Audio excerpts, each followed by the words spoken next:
Hi there, I'm Sierra from Western Digital, and in this video, we're going to discuss how to look for and install firmware updates using the Western Digital dashboard on a Windows system.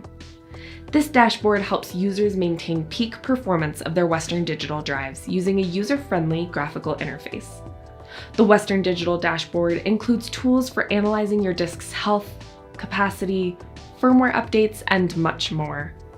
It's always recommended that you create a backup copy of your files before updating your firmware. Let's get started. Begin by clicking on the link in the description to access our support page. Under the Download and Install row, click the hyperlink that reads, "Click here for instructions." Select the Western Digital dashboard link to begin the download. Open File Explorer and navigate to your Downloads folder. Double-click on your dashboard setup download. Select your language and click Install. Once it's finished, check the Launch the Dashboard box and click Finish. Wait for the dashboard to load before proceeding.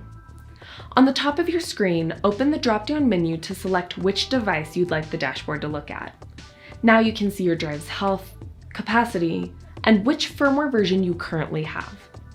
To see if there's an available update, select the Tools tab and click Firmware Updates. Click the Check for Updates button. If an update is available, support will provide the necessary files and instructions for you to update your firmware. Just follow the instructions from Western Digital dashboard.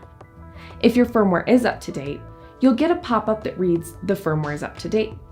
And that's all it takes to install the Western Digital dashboard and check for firmware updates.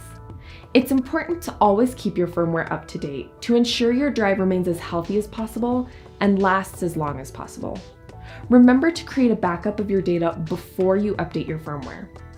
We hope this video was helpful. Thanks for watching.